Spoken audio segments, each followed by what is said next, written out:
All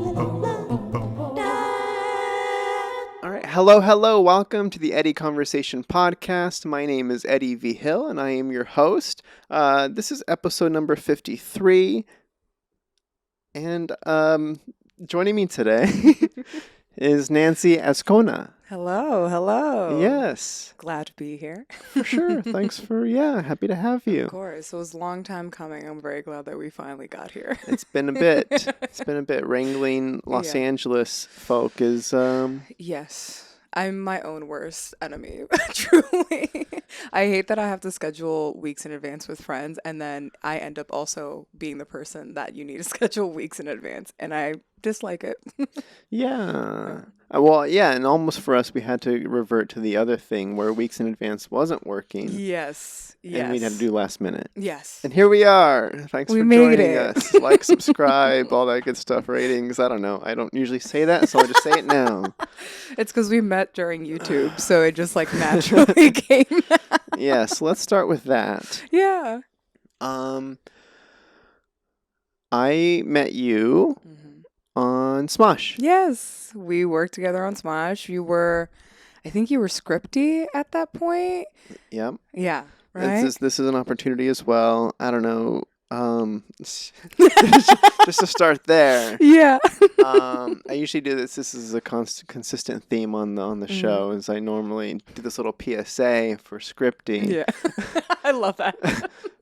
Script supervisors on the mass do not appreciate the term scripting. Oh, they don't. Oh no. my God. I didn't know that. Yeah, which is why I have the PSA. I love knowing more things. Why is it a not loved term? Okay. So, historically speaking, like many things, there is this is a position, historically speaking, that has been primarily a female-led position.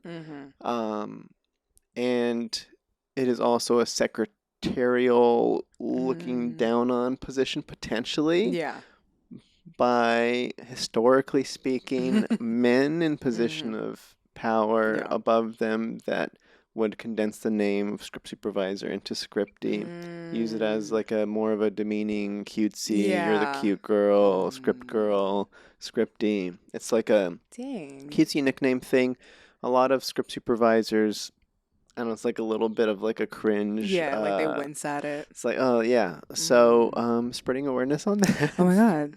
Don't call your script supervisor scripties. Now you know. So, some don't care, but just it's similar to like most things. Yeah. It's like some Some people don't care. Some people absolutely hate it. So I try to I like the term script. Script is kind of cool. Yeah, Script like supervisor works. Yeah. Or calling me Eddie, or them, or your name, or the name. Names work too.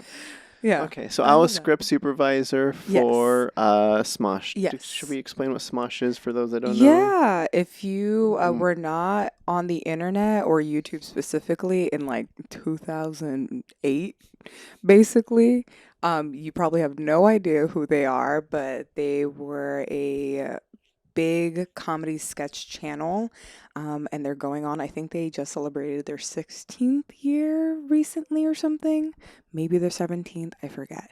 But yeah, we met on there. I was their executive assistant. They're still going on strong. They're still doing comedy sketches, unscripted sketches, all that jazz. So that's basically Smosh. Yeah. Okay. Yeah. For sure, that's Smosh. I know. You're welcome for the free promo. No, Smosh is cool. Big fans of what they got going on. But no, I remember when I first landed there, it was because of Margot. And I didn't know it was. I mean, this is kind of, we can talk about how you ended up there too. Just to, I don't know what we can. Yeah, there's probably stuff there. Yeah. But I was like, oh my gosh, like I was still new to LA-ish. Oh wow, I didn't know that. So when I got there, I hadn't really had the experience of meeting creatives that I had watched previously. So I was like, oh my gosh, this is like, Ian is here. He's walking around the building right now. I am so like starstruck and scared. I never quite got over it. Yeah. Fair enough. Sometimes we had like really great guests come in sometimes for just like try not to laugh and whatnot. And I'd be like, oh, like Macaulay Culkin came in. I was like, holy shit, I was in the same room as Macaulay Culkin. And I'm not someone that like gets starstruck very often. And I think that's what made me a really great production person in this industry, because like I didn't genuinely care who you were. I just wanted to get the job done. But Macaulay Culkin is Yeah, exactly. But that one, wow, he had bunny ears. It was great. well, it's just funny because he's like such a random, like you wouldn't Yeah. expect that to be yeah, it's like Shia LaBeouf's here or whatever. Oh my God, I think I would die. Yeah. Okay, so we'll firstly talk about our overlap in the production world, because Yeah. you we're currently in January of 2022. Mhm. If my timeline is correct, back in August of last year, Yeah, you said goodbye to production. I did. Before we get into that, or I don't know, I'm trying to figure out how to best talk about Yeah. your experience in production. Let's just say at Smosh Mhm. Plus, or Yeah. in general, and then Mhm. why getting out. So you're still out, right? You haven't jumped back in? I'm still out. I kind of put myself out there to do weekend gigs just because my life has become so lovely and stable that I'm like, oh, I can take on projects again, which was not the case when I was in The production. bandwidth, yeah. Yeah, I got the bandwidth back. But yeah, before Smosh, I was in reality TV and live TV, and that's kind of how I started. I started with like House Hunters and NBC Telemundo doing like their live events, the parade, and I got to do like what was it, the Met Gala, and then I also got to do New Year's Eve event. I was there when Mariah Carey had her amazing little tiny fire. If anyone knows what that is, but Mariah Carey was great. Loved that experience. But yeah, that's how I kind of got it started. And in what capacities for those? I was assisting. So NBC, I was a producer's assistant, and then House Hunters, I was a PA. And then eventually found my way to the corporate world and doing a 9 to 5 as a receptionist, still in reality TV. And then like 2 months in, got promoted to be a development coordinator. So that's when I moved to LA. I moved to LA in 2017. Did freelancing for a little bit, and then got the 9 to 5 job at Authentic Entertainment, and had been in 9 to 5s ever since. So I got out of the freelance game pretty quickly, because I feel like that's always a goal. Sometimes it's either one or the other. You either want to be in a stable 9 to 5, or you want to be freelance because you get to work on like cool different projects or something.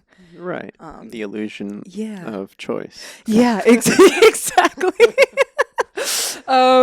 But I got into reality TV and stayed there for a bit, was a development coordinator, transitioned to another company as an executive assistant, and then from that company is when I actually transitioned into Smosh as an executive assistant. So that was around 2018, 2019.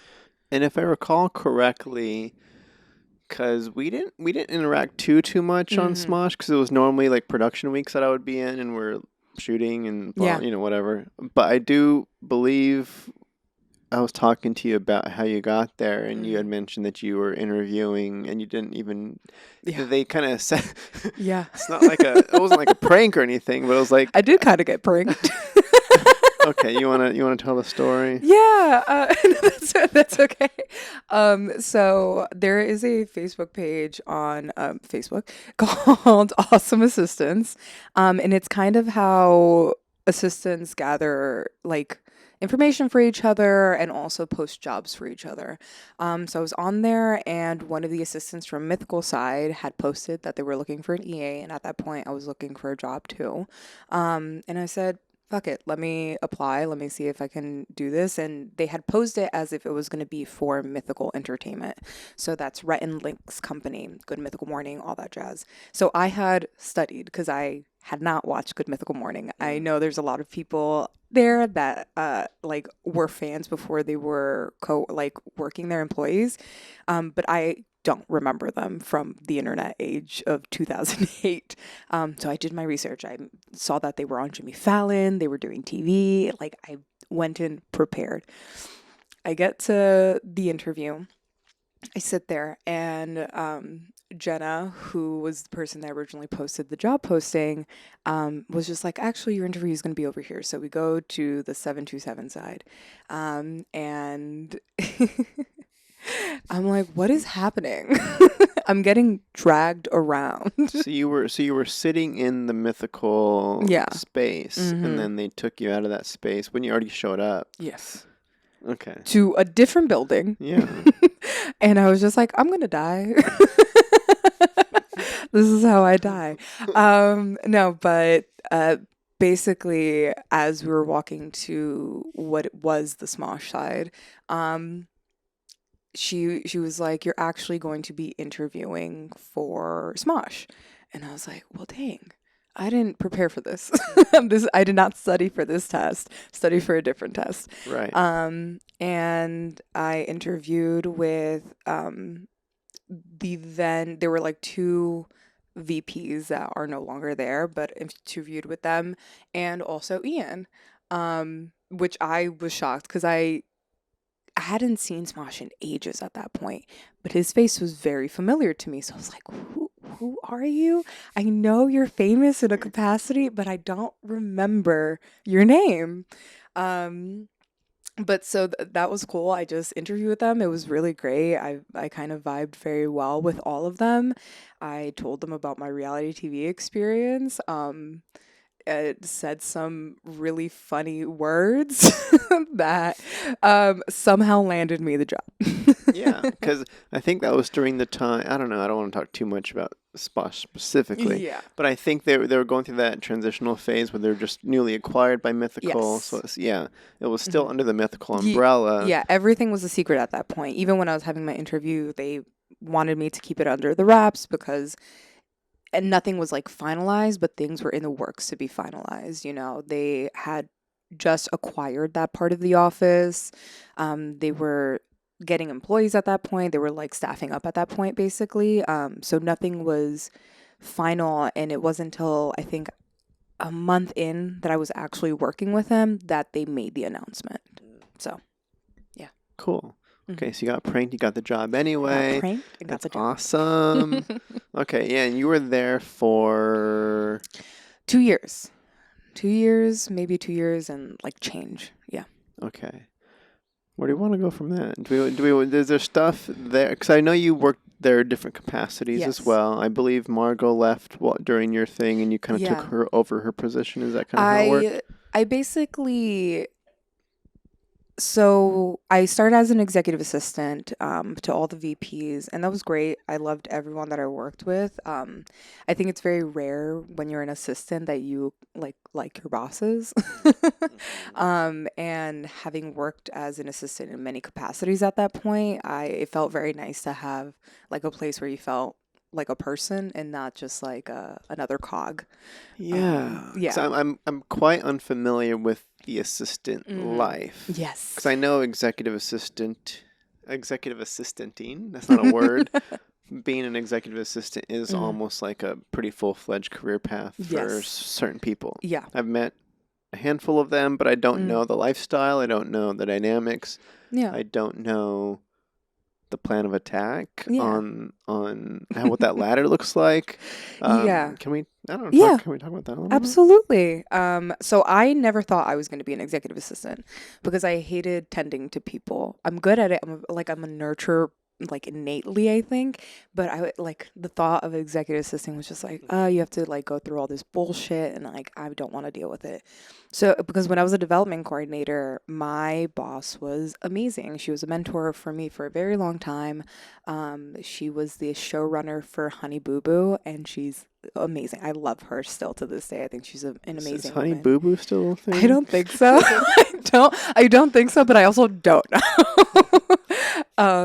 But yeah, so I felt like I lucked out having my first boss being so kind and so gracious with how she treated me.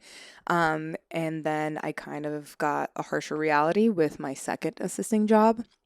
They were still amazing people, and I really appreciate everything I learned from them, but they were definitely harder people to work for. And then ended up at Smosh assisting for them. So basically, the way that I look assisting as Yeah. executive assistant specifically Mm-hmm. is you're kind of like a mother to these people because I compare it by motherly tasks. You make sure that they eat, so you make sure they get their lunches, that they're well fed, that they can like function as a human being. You make sure they study for their tests. You make sure that they're study up on their meetings, making sure they know who's going to be there, what they're going to be talking about, making sure that they have their decks in order, all that. And then you make sure that they get to school on time. You make sure they leave the office in time for any outside meetings. You make sure that the people that are going to come into the office are going to be there in time and you're confirmed and everything. So I compare it to like you're a mother to Yeah. these people. Yeah. And that, I mean, that's kind of, it still rings true to me. Professional executive assistants, I don't know how they do it because there's not much more than like you are tending to a person, which is fine. People like that. And I enjoy that, but not in a professional capacity. Like, I Right. don't want to be having to tend to someone all the time. Yeah. And if we think about, okay, I'm thinking about you equate it to being a mother. Mm-hmm. I think about how, okay, because you said like you were treated at different capacities depending on the dynamics could be different. I'm like, Yeah. well, that makes sense because people have a spectrum of how they handle their own mothers too. Mm-hmm. Yeah. Some deeply respect what's being given to them, and Yeah. others talk back Yeah. and Yeah. and complain to their moms for not doing enough. Yeah. Exactly. I mean, like I said, every job, I'm a big believer that I was in the right place at the right time all the time, which sounds like scary when like you have really shitty things happen to you. You're Hmm. just like, well, did I need that? I don't think people need to suffer. That's my thing. I don't think people need to suffer. But I think with my career, I think everything led me to the place that I needed to get to, career wise. So even when I was assisting in the job that I didn't enjoy that much, it ended up me at Smosh, which to this day I think was one of the best work experiences I had outside of professional because it's the job that progressed me from assisting to production coordinating. But also, I made some of my best friends at Smosh. Like, I still talk to Margot this day. My roommate is someone that I lived with or worked with at Smosh. My best friend currently. Lived with that spot. Yeah, lived with that. I mean, we basically did at one point. My best friend met her at Smosh. So yeah, I give a lot of thanks to working at Smosh and what led me to Smosh because it's given me so many things beyond work. So I appreciate it. Great. Yeah. Okay. Okay. All right. So getting into the production coordinating. Yeah. I forget when you said your goodbyes to Smosh and then you Mhm. moved into freelance production coordinating life. Yeah, so I became a production coordinator at Smosh at the beginning of 2020. So we basically ended our reviews and I got the promotion at the end of 2019, moved into production coordinator beginning of 2020. And that was really cool. I was still working with Margot at the beginning of that year, and then she ended up going into freelance after I think that first month too. And then the pandemic happened. And then we know what happened from Yeah, there. yeah. I mean, beginning to learn how to be a coordinator during a pandemic is intense because everything that everyone knew is out of the window. So no one can even teach you properly how to be a coordinator during these crazy times. So you're learning by yourself. I mean, I think that's a lot of jobs in general where you're like learning on the job, but in this capacity, I was very much like learning what it was to be a coordinator in a I pandemic. mean, the world was learning. The world was learning to be a It's person. like just refreshing the CDC page and Yeah. seeing what the latest things are. Yeah, mask or no mask. What do I do? Yeah, because, okay, I guess for additional context, potentially, Mhm. Smosh is, again, a YouTube channel. Yes. They rely and exist based off consistent output Yes. content-wise. So there's always a consistent churn of new material. Yeah. With the pandemic hitting and production coming to a halt, Yeah. that means the channel could potentially die. Yes. So it's your job to keep it up. Yeah, I think, to find the way. yeah, I think a lot of people felt like this, but a lot of people in production didn't stop. The people that had those consistent 9 to 5s, and it was a weird line to tread of being grateful and thankful that you didn't have to know where your next paycheck was coming, whether you knew you were going to have a roof over your head, all that jazz, and also very much knowing that you were working while the world was mourning. So it was like weird. It Mm-hmm. was a weird time. It definitely took a toll on me. It took a toll on a lot of people I knew, not only during the pandemic were we working, but 2020 was when the BLM protests began too. So as a Latin woman and being a part of that community as well, um, it was it was tough. It was just really hard. 2020 was really hard, and I think 2021 was even harder somehow, some way. But it was weird. It was weird, and like I have no words to really describe what it was to work in production in 2020 than it being very, very odd. Most definitely. Okay. So let's fast forward to. I'm curious. Okay. There's a lot of things to kind of break down on um, w- let's just call it the career change Yeah. or the departure from full-time pursuit on the production life. Mhm. Yeah, I mean, Yeah. that's just, yeah. I, Yeah. So what was the, yeah, how, okay. Yes, that's a question. That's a that is a question. question. So I was, like I said, Smosh with for 2 years. When 2021 began, I was just pursuing other production opportunities. I felt like I wasn't going to grow the way that I wanted to at Smosh, which is fine. That's completely fine. But I wanted to keep progressing in my career, and I knew that either I was going to wait for that at Smosh or I was going to continue.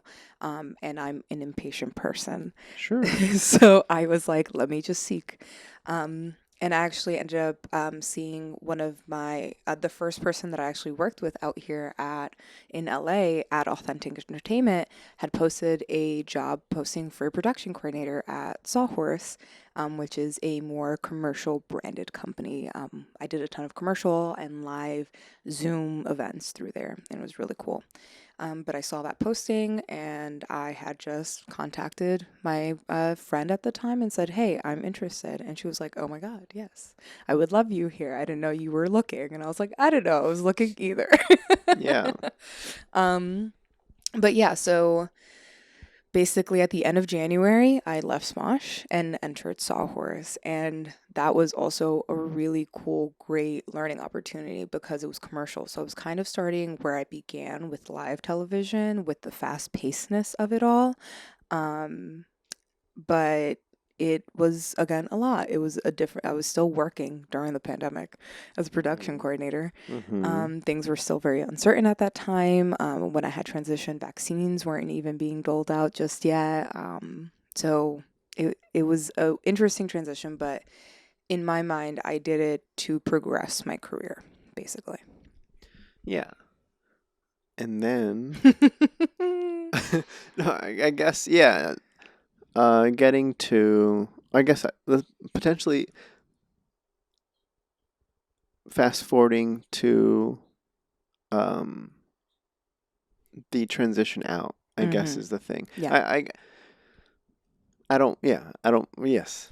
That's not a question again. The question is, so why leave production? Production is a beautiful thing. Mm-hmm. What was there something else in the back of your mind that you wanted to pursue instead? Even though you were kind of climbing and gaining experience, having these wonderful Mm-hmm. times, is there a dream from childhood? Is there like another thing that you wanted to pursue that this was a whole detour from the beginning or what? Mm-hmm. How was that processed? Well, so the way that I got in production in general is that I had like a radio and broadcasting class in high school. I had the opportunity to do that in high school. And originally I actually wanted to be a doctor. I wanted to be a pediatric surgeon, very specific, and that was like my career. And then I got that one broadcasting class and I was like, fuck it, I want to work with cameras. So I graduated high school early and started college early. So from 17 until 26, I had been working my way into production. Started college, was in a radio and TV program, transferred to Emerson. So for almost 10 years, I was actively working in entertainment, whether it be in a scholastic way or in a professional way.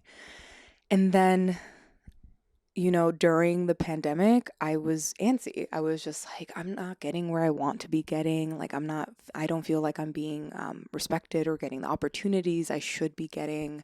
And then what ended up happening was in 2021, in like March, I had a kind of a triggering dream from a past experience, and it kind of catapulted me into a very bad depression, like for 4 months, 4 to 5 months.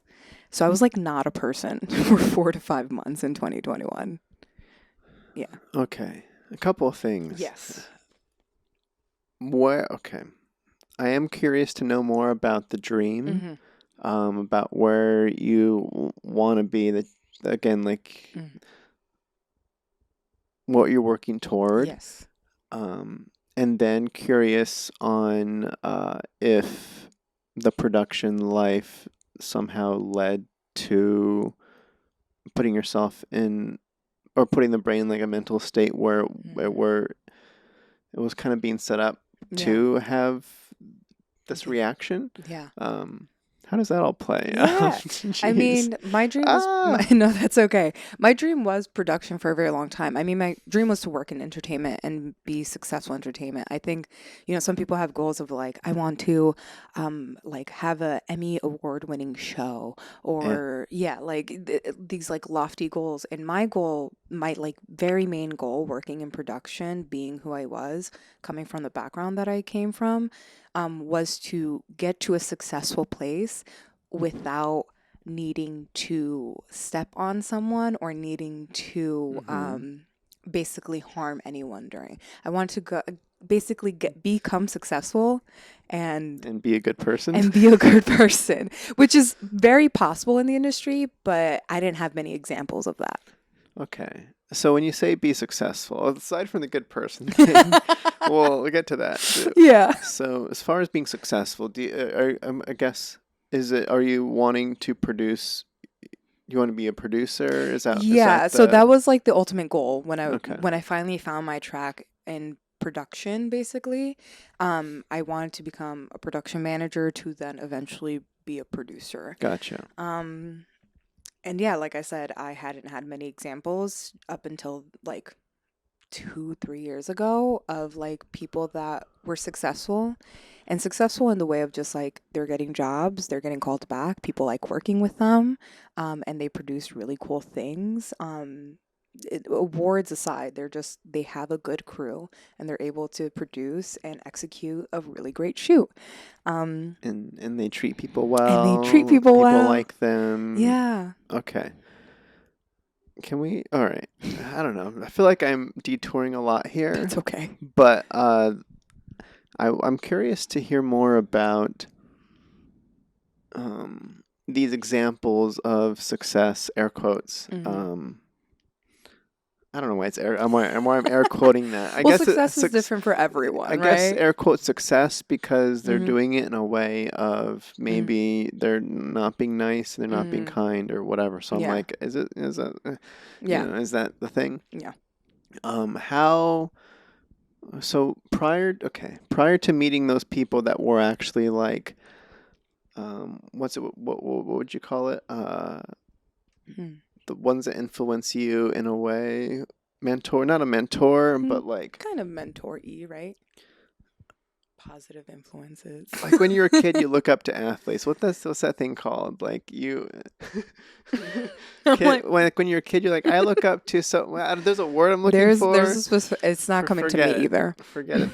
So the point is, you have examples of people in power that potentially assisting for or in that sphere. How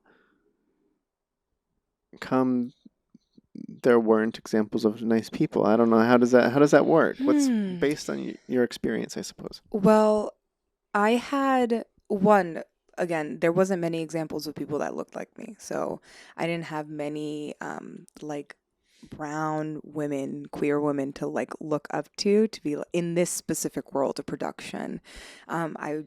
I saw women, I saw a ton of, but I never saw women that looked like me.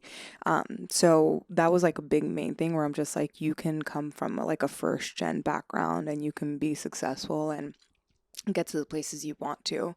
Um, I don't know why there weren't examples. I think reality TV is a monster in itself. If you've ever worked in unscripted, it's kind of all a political chess game. Like the background of it feels very chess gamey. Like every move is done for a reason. There's so many conversations that, lead to the decisions that are made. And sometimes they're not the most savory decisions. And I think that's why some people either hate reality TV because they're just like, it's dumb and it's all fake, which like some of it is fake, but some of those conversations are very real and they get there for a very, very real reason. And I think working reality TV definitely, you either love it or hate working in it. Like it provides jobs. Reality TV, I could have stayed in reality TV and really continued my career there because it's so easy to work in reality TV. There's just an abundance of jobs in reality TV. But again, not the most savory decisions are made, whether it be for the show or behind the show or anything. And not to get into like what my experience was like transitioning out of reality TV too much, but basically I was let go because of a management change. And I thought I was a really great worker at least. And instead of my other coworkers and higher ups helping me probably find a job to like, because I don't have a trust fund, like I didn't have savings. I was Sure. like I definitely was living paycheck to paycheck, so I was just like I need a job.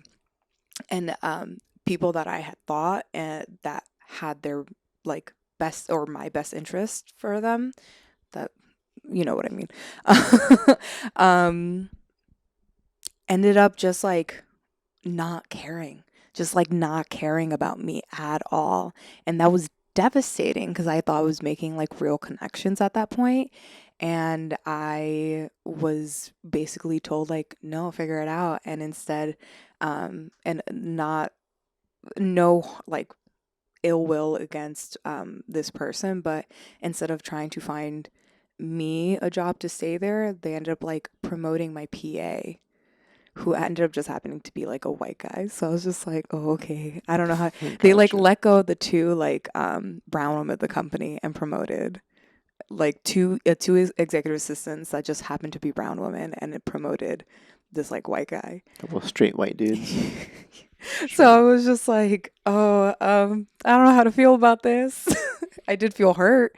I felt very hurt.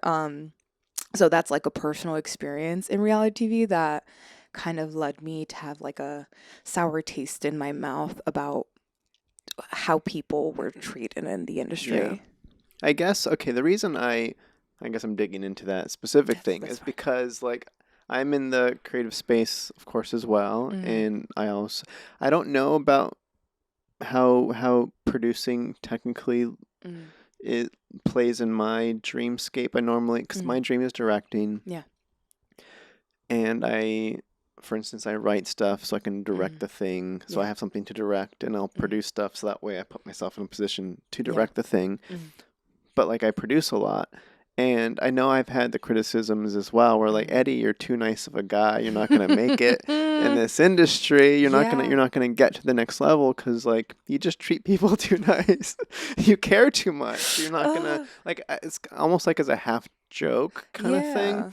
And I'm like no, I'm here to do what you're saying you thought you were doing in terms of like on the receiving end of it. Where when I have Nancy working as a production coordinator or whatever, like I want like you're there for a reason, and it's like we jive's out of word. Yeah, We jive's vibe, and yeah, I like the work you do, and blah blah blah, and we're on the same page about that. Hopefully, it's like I'm here because I'm doing a great job versus who knows. Yeah, whatever other reason. So then I'm like, how? I don't know, because I'm in the same thing. It's like I'm here to be kind and empathetic and care about those that are being collaborators in that the whole process of making this stuff. So I'm just like, wait, do I have to be mean? What? Give me examples of how I can be to elevate. I'm just kidding. Yeah, no. Well, that's my thing. As like, as someone that knew that like. A lot of places, especially in entertainment, wasn't built for people like me, people that didn't have connections and didn't like, just do whatever they needed to do to get to the places. Like, I hated the traditional networking, right? Like, hey, like schmooze up to this one dude that could potentially get you a job in like, I don't know, 5 months or like 5 years. I never called people for. Oh, that's like the assistant executive life? Is that what you're saying? Well, yeah, there's that. And then like, I think in school, they were just like network, like just reach out to that person, which I think you should reach out to people for mentorship and like maybe advice and everything. I don't think there's anything wrong with that.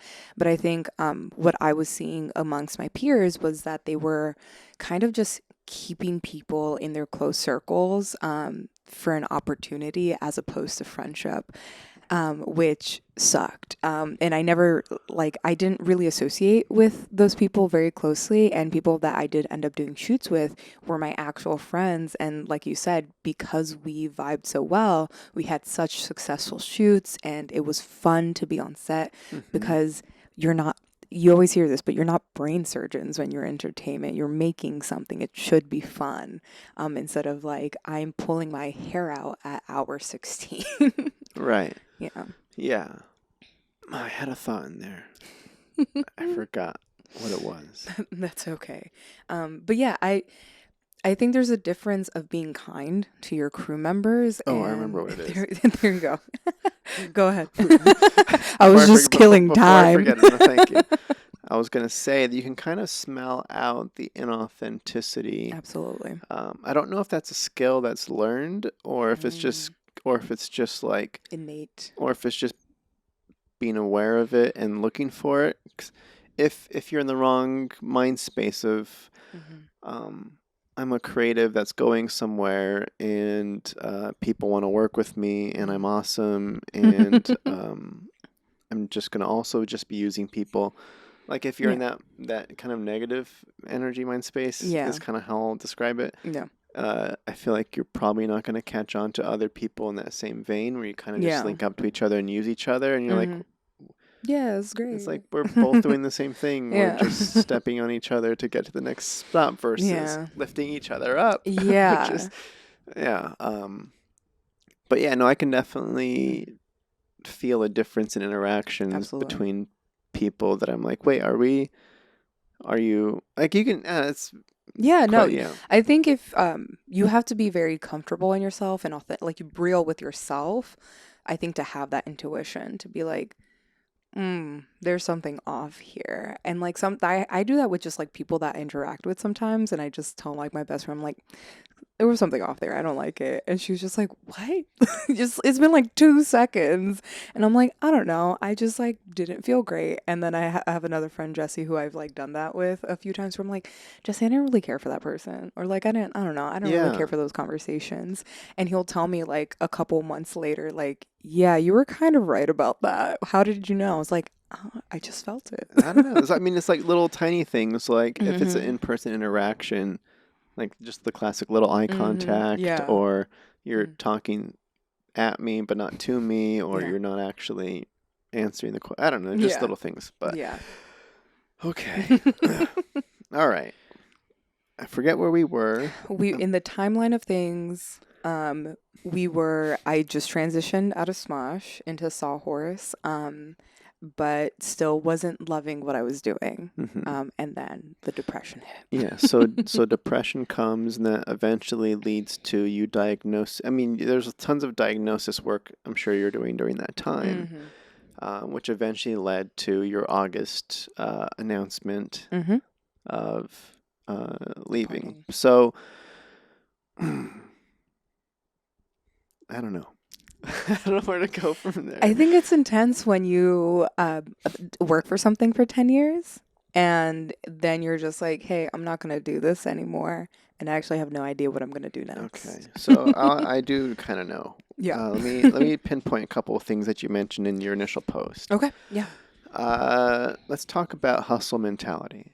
Oh, yeah. Yeah. So that was something you specifically called out. That was potentially, highly likely, Yeah. a thing that was bad. Yeah. Jeez, Eddie, use words, man. I just gave up there. That's okay. But yeah, basically, I think growing up, I was just like, you have to work hard. You have to work hard. My mom, like I said, being an immigrant, came here and worked her ass off. And kind of, my mom didn't want me to work nearly as hard as she did because she works still to this day incredibly hard. But she knew that I needed to work. But I saw the only example I had of working hard was my mom. So I was like, work equally as hard in a different like world, but work as hard. So I think you in that way, and I think our society too, we're just told to like, if you work super hard, you will get to where you need to. And that's not true always. Like, and I think entertainment is actually a really great example of that, of just like, sometimes it really is just good timing. Like you just meet the right person at the right time and you gain the success that you might. Luck Yeah, is a part. luck is a plays in it. So yeah, I think having that like mentality of work, one was incredibly detrimental to my mental health, where I'm just like, I'm working but I'm seeing no results, or like I'm trying my hardest and I'm putting myself out there and I'm working with the people that I want to, but I'm not progressing in the way that I think I should. Yeah, can you talk about the hours too? Yeah. Yeah, I mean, production is usually, especially if you're on shoots, minimum a 12-hour day. And when you're in the office prepping, easily a 10-hour day. So your weeks are, every day is between a 10 to 12-hour day, and that does not include wrap, as you know. So really, it's anywhere between a 10 to 14 to 16-hour day, depending whether you're traveling, you're wrapping yourself. And like, I'm never going to usually let my crew just wrap by themselves. Like, I think that's a big part of production where you're just like, you can sit back because technically you don't have to help if you're like a coordinator or a manager because you have your PAs and your crew to do that. But it feels a little nasty to like just watch your crew load this truck up after like everyone was here at the same amount working probably just as hard. So I would help wrap up and put things in trucks whenever I could too. So yeah, it was just really long days. And I'm a creative person outside of my 9 to 5, so production isn't the most creative job on sets. It's a lot of logistics. You're making sure that things are being executed correctly. But outside of production, I am a poet and I'm a ceramicist and I'm a writer. So during my production era, I just kind of let everything to the wayside, and didn't work nearly as hard as I wanted to on those things because I just simply did not have time. And that kind of carried on in 2021 when I decided to release my poetry book, self-publish a book. When I was at Smosh, I had a plan as to how I was going to take time and release the book and everything. But then I got a new job and that plan went out of the window and it was incredibly difficult to self-publish that book. But you did. But I did it. It's there. Congratulations. Thank you. We'll have links to that. Yeah. Yes. What's it called? It's called Corazón De Seda, or in English, Silk Heart. Wonderful. Yeah. Okay, so long hours, and then you kind of mentioned the grind of putting a lot of work in and not seeing the results, or the growth. I mean, you also did kind of half joke about the impatience of Yeah, I'm very impatient. So I know half of it was me, but half of it was just like, why am I still in this like PA feeling position? Because I mean that's something that I've heard from or that I've wondered about the executive assistant kind of stuff too. Because I just cleared 3 years of LA living, and I know when I first moved here and I was making my first movie and stuff, and I was trying to get help, producer help and stuff, and I talked to people that were wanting to elevate to the producer level, but at the time were working as executive assistants or producer assistants, showrunner assistants, that kind of thing. And they had like mentioned that they'd been there for like 3, 4, 5 years, and I'm like, how? Like, I've been here for 3 months and I'm producing my first feature. How are you? Like, so I get the. I mean, I'm impatient. Well, plus I'm old too. I moved here old, and I started late. You started. That's no. I get that. I don't understand it either because I've being an EA. I'm not old. I was just like, I don't think you're old, but you claim your titles. It's just a tough, No, but I had worked with executive assistants too that were assisting for 3, 4, 5, 10 years. And I'm like, and I would have assistants come to me being like, oh, I want to do this. I want to be like a post supervisor, or I want to be a producer, or I want to be a showrunner. And I'm like, I think that the other thing is that when you're in those EA positions, especially depending on who you're assisting, I think you have this secret promise that if you just stay with them long enough, that they're going to help you break into what you want, which is either unspoken or spoken, because I know a lot of people that have spoken that with their like CEO or VP or whatever, and they're kind of given empty promises of just like, yeah, we'll get you to that position. I've heard that it doesn't happen for them. Because like I've talked to people that are in a showrunner's assistant, where the previous assistant is now in the writer's room, or like it's like there's the direct like that. There's proven right in front of me that person was in my position, so therefore I should be getting the same thing essentially at some point, right? And it's maybe it doesn't happen. It does happen sometimes. I think it really depends on your relationship with said supervisor. And I think you also have to be honest with yourself. I think if it's 5 years and for 3 of those 5 years you have been discussing, hey, I want to move into this position, and it's not happening, it's probably because you're a really great assistant and they don't want to look for someone else, to be quite honest. Or you're not that good of a writer. Or you're not that good of a writer. You show them your samples and they said, I love them and I'm not going to tell them. Yeah, it's tough. Yeah. Well, if you have a good supervisor, you're going to have someone that's going to...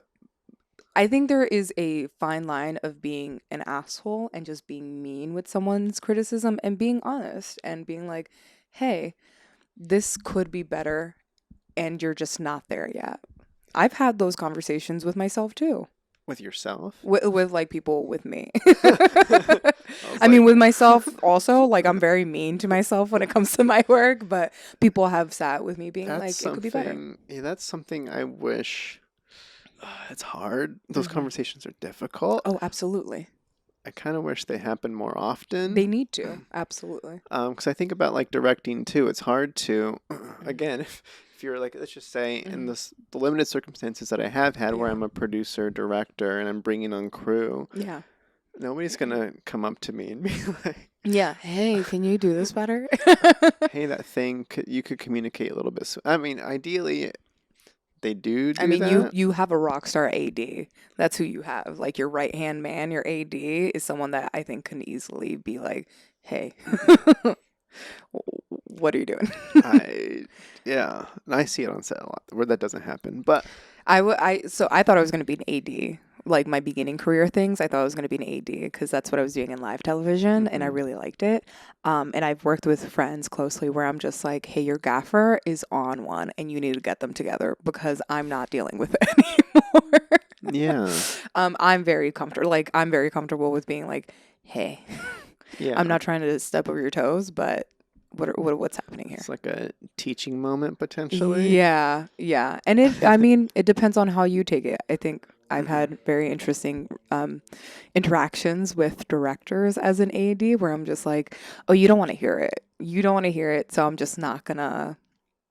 I'm gonna stay away from it. And then I've had other interactions with directors where they respect me as their AD, and they're just like, oh, okay, I didn't see it like that. I'm like, Yeah. okay, cool. Do you have an example of a scenario? Oh yeah.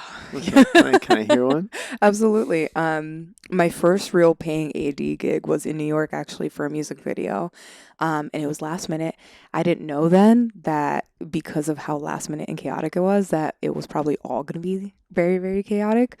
But I was just like, great, first paying gig. I think I was getting paid like DGA rate at that too. So it was just like, Nice. nice. I think that's good, right? Yeah, that's money for someone that just graduated. I was like, yeah, this is great.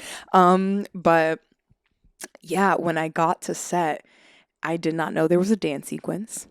I did not know that they wanted to shoot everything before sundown. They had not rehearsed this dance sequence, and I was not allowed to talk to the director. I was only allowed to talk to the DP. Okay. Okay, so this is not technically an example. This is not an example of you having a conversation with the director to teach them. No, this is, I couldn't even talk to the director to help them. That's, yeah. Advice to directors. I'm just kidding. I'm just, what? Don't. Because, I mean, I've been in that situation as a script supervisor, too. It's only happened like once, and it was on a student film. So I'm like, really, dude? Like, I'm the one with experience here. Yeah, what's happening? I can't talk. It's weird. It's a weird experience, but yeah, like I couldn't. It had gotten so off the rails that by the time that I was still like keeping time, the DP like just very bluntly was just like, "There's no use. You can just shut up, basically now." And I was like, "Okay, I'm done. You're gonna pay me my $600 for today, and I'm not gonna do anything else for today because." That was so rude. That was so rude and so disrespectful. Like it wasn't like a help. They didn't say it in a helpful way. No, I have your back. Maybe let's both step back and just let this thing crumble. Like that would. It was very much just like you're not helping anymore, and I was just like, okay, I'm not helping anymore. Yeah. Yeah. It was a tough shoot.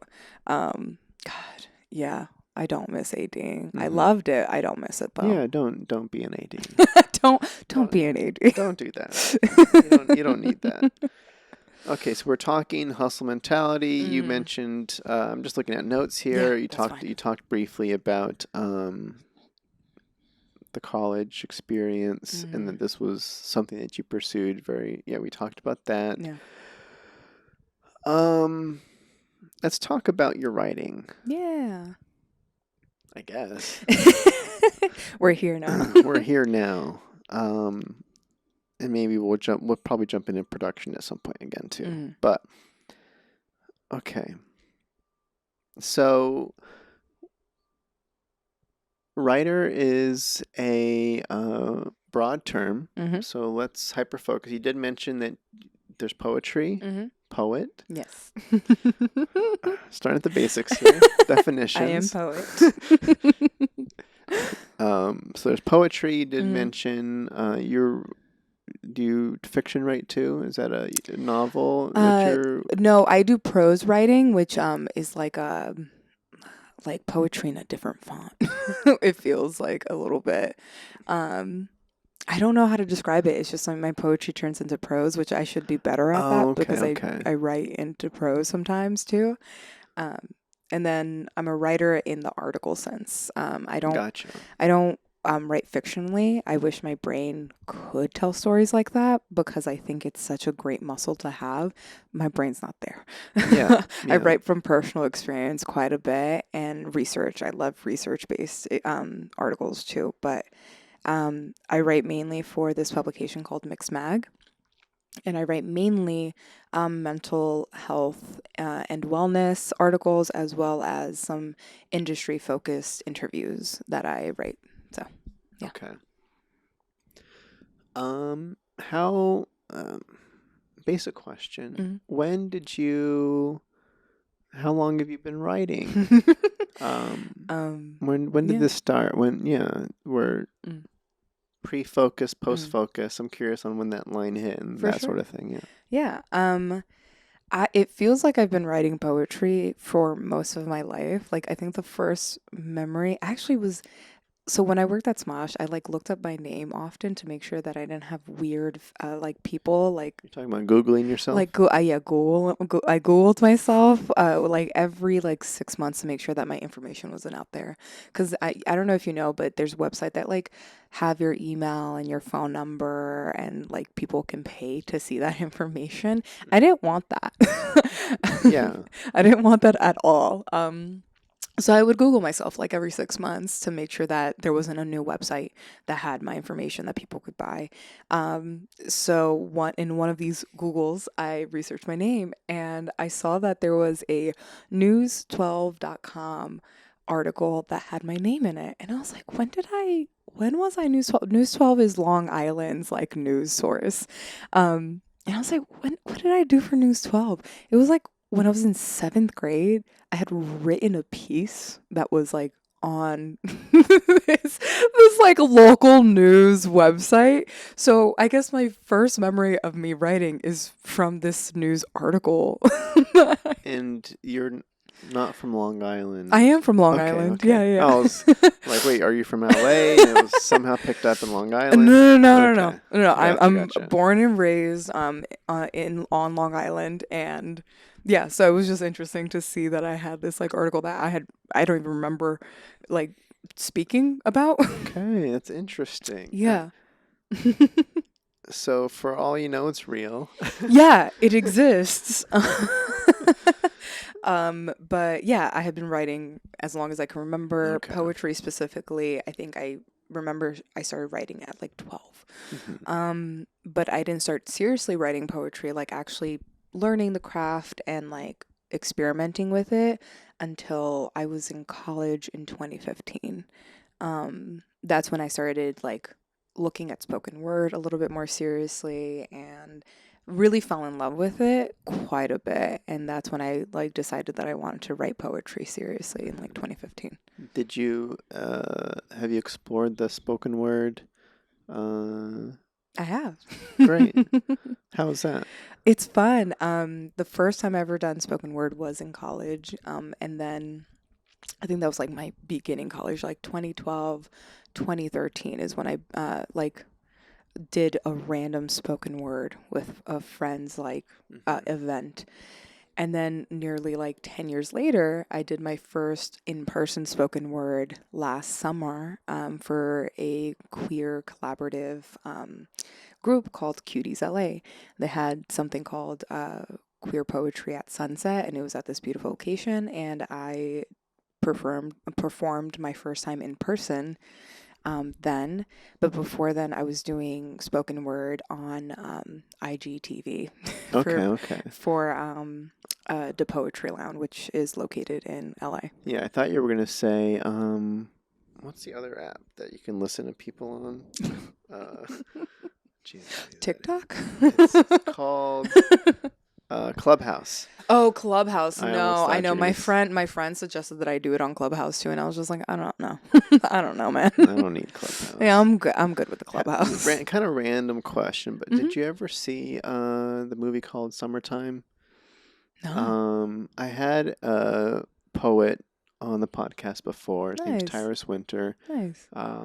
Shout out to that episode. Shout out to Tyrus. But he was a part of this movie called Summertime, and it was kind of like an indie, I think a Sundance Darling kind of thing, and they highlighted a bunch of LA spoken word artists, and so it was, and like Tyrus isn't an actor, but got to play a role, like almost like a lead supporting, and perform, and that kind of got him into acting and stuff. But but that's super cool. I'm gonna have to look that up. I really like that. Even the trailer is super cool. Oh, I'm gonna Summertime. We'll try to remember that. Put it in my brain. Yeah, we'll see. Okay. So you mentioned you kind of come mostly you write from experience, and it's not fictionalized. It's more I don't know, how do you describe that? Like, how does that, The process. how do you, yeah. What is it? Okay. This is super basic, lame question. That's fine. What do people often misunderstand about poetry and what you're actually doing and what you're putting in this in your book or otherwise, where there's this confusion of like an expectation of what they're gonna get versus the thing that you're actually doing? Yeah. I think I've had a few people who very much love me and support me. So the reason that they either hear my poetry or read my poetry is because they love and support me. But in turn, tell me that they really enjoy my poetry because it feels different to what they expected poetry to be. And I think what I gathered from a few people's responses of what they expect poetry to be is like Shakespearean type of like deal where it's like very flowery with language, and you have to dissect what blue means in this poem and yada, like it's way too heavy with metaphors. Yeah. And the way that I write poems, they have flowery language because I think in general, like innately, if you're a poet, you're gonna spice it up a little bit with language. But I feel like I leave less room for interpretation in my poems of just like you can take it the way that you want to, however it relates to your life. Absolutely, that can mean it. But I'm not, blue doesn't usually mean anything unless I say like blue means something. It might be a little rudimentary, but yeah, I think sometimes poetry feels scary because it feels like you have to analyze every single part of poetry. And I have a poetry workshop that I join every Friday. And when we're analyzing poems, a lot of it is just like, I really like that they made this comparison from life to death, and that's it. Or I just really love that they used this word to describe their brother. I think it's very sweet and very kind, and it shows love for their sibling. So yeah, it's less scary when you approach it in a less analytical way. I think a lot of people look at poetry being like, I have to analyze every single piece of this. Yeah. I mean, not really. You can. Yeah. Okay. So it almost feels to me like it's a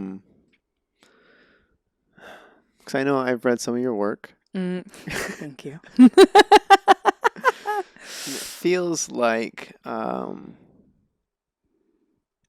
the skill involved is, I think, like most creative medium is like the objective is to put what's up in the brain onto the page. Mm-hmm. And however that comes out is the way it comes out, and Absolutely. if people receive it, like people, the interpretation is Up to them. flexible. Yeah. I don't know. Yeah. I mean, I think the reason I love poetry is that it can be anything. Like, I know a lot of people love Ruby Kaur's poems because they're digestible. They're digestible, small pieces. I don't love Ruby Kaur's works because of how small and digestible it is, but that's not saying that it's not good. It's just not for me, Sure. right? What I do appreciate from Ruby Kaur's poem is that it gets people to read poetry and like be a little bit more interested in poetry, even if it's small and digestible. She still has great works out there. They're a little bit more lengthy, a little bit more meaty in her subject. You know, not all poetry is roses are red, violets are blue. A lot of poems that I enjoy take a subject and describe every part of it in detail. I think that's what I love about some poets that I follow, like Terrence Hayes is one of my favorite poets out there. And what he does really well is that he might take this one subject, let's say he has a book called like Poetry for American Sonnets or something like that. And he just takes really small or things that we would take as like small subjects and breaks it down very intensely to not just say roses are red, but he goes into detail why roses are red and what it means for rose to be red. Yeah. And I think that's very beautiful, and that's a lot of my love for poetry. Yeah, and that almost scares me for some reason. Is the over analysis on let's describe everything and the why question. Yeah.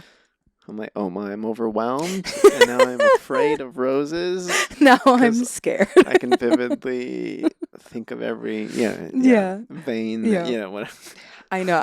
Again, I think that's why a lot of people do stay away from poetry, because it takes small mundane subjects and expands on them. But that is the art form of poetry, is taking maybe everyday experiences or experiences that are very personal to us and expanding on it.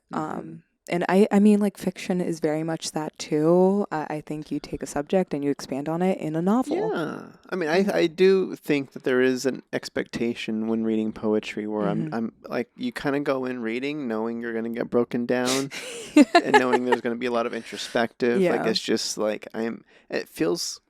I imagine it could feel like work. It's like it's just absolutely. like you said. It's so. For the example that you brought up, like, it's so condensed as a piece, and it takes so much energy to break this thing. You're just like, it's like, what poem I'm picking up today, because there goes my day. Yeah, no, I completely agree. When I was editing my book, it was between me and a friend of mine that would basically like volunteer to edit my book, who I appreciate a ton. But towards the end, I wanted it to be in my hands. So I edited like basically the final of my book to where the poems landed, which section had what poems, and that broke me down. I remember sitting one night editing these poems, reading them over and over and over again, making sure they sounded right, making sure they were in the places that I wanted to, basically opening up a lot of these wounds that I had written from. And I forget like what section I was in, but I was editing a poem and I just lost it. I like ended up just breaking down, sobbing, being like, I can't do this anymore. It hurts too much. And to that point where I was just like, I don't know if I can release this book. It hurts too much. But when you have people that pre-order your book, you have to. Can't give that money back. You literally have a deadline. No, it's great. The accountability feels important. Absolutely. But also you put yourself through a specific thing of real. I mean, that's just the challenge of like the editing process, I guess, is what you're calling that. The organization having to revisit it all. Yeah. Back to back to back in such a short amount of time, like, and it's your stories too. So I don't imagine that being an everyday event that you're going to put yourself through that sort of thing. I wouldn't suggest it if you are. Yeah, it sounds like torture. But but you had your deadline. You had it pre-ordered, so yeah, I had to. And like I said, I was working production at this time, so my deadlines shifted so much because I couldn't work some days that I wanted to work. So I think there was like a 2 or 3 week period where I was like, I have to have final poems in. And I was supposed to be editing this like 2 or 3 weeks ago, but I didn't have time. So I'm not only am I editing, I'm writing, I'm organizing, and it was intense. It was the most satisfying and one of the hardest creative things I think I had done was to self-publish a book. Yeah. So what can you tell us about the actual book in terms of the number of poems included over the span of the writing, how it's chunked out? Like, how did you go about all of that? How does that play? So I had a manuscript in mind for a different book called Pillow Talk. And that's what I thought was going to be my first book. I had been collecting these poems since 2015. At 2015, when I said I was seriously taking poetry seriously, that's when I knew that I wanted to write a book. So I had a manuscript that had been gathering poems since 2015, and I had been adding to that ever since. And I didn't really pay much time or attention to it. I was just like, I'm just going to keep adding poems that I want to be in this book in here. So when I finally came to the conclusion that I wanted to actually release a book in 2021, I looked at that manuscript and it wasn't what I wanted it to be anymore. There were some poems in there that I really loved and are in my book now, but the book itself didn't make sense, and pillow talk no longer made sense to me, basically. Yeah. Well, I mean, it's a lot of time. Yeah. A lot can change So much between change. 2015 and 2021. Yeah. So much. So what I ended up doing, like I said, the title didn't fit anymore, and actually I had my like Twitter name is Corazón De Seda, and it's been Corazón De Seda for years. And when I don't know, I think I was looking one day like at my Twitter and just like fucking around, and I looked at that name and I was just like, that's my book name. That's absolutely my book name. And I loved Corazón de Seda so much because, like I said, in English, it means silk heart. And on the back of my book, I have a little describer as to why I named the book Corazón de Seda. And it is kind of the in between of being tender, but also still being very strong. I think people think being emotional or a little sensitive means that you can't be strong as a person. And I think I have a very different opinion on that. It's quite the opposite, right? Yeah, exactly. So, I think as someone growing up needing to be a brick house of emotions, like not letting anything stir you, and now being at a point where I find strength in my emotions and my sensitivity, I wanted to name the book something that kind of encapsulated me as a person. But yeah, so that's the book title. That's kind of where it began. And when I wanted to write a book, I decided to break the book down in 3 parts via the name Corazón de Seda. So we have it, like in actual translation, it means heart of silk. Okay. So I broke it down in heart of and silk. So there's an of section. Interesting. Yeah, there's an of section. So Wow. heart is love. I think that was a pretty obvious choice for me. Classic metaphor. So I have very poetic. Yeah. Thank you. But each a section has 7 poems. So we have Corazón that has poems about love, of course.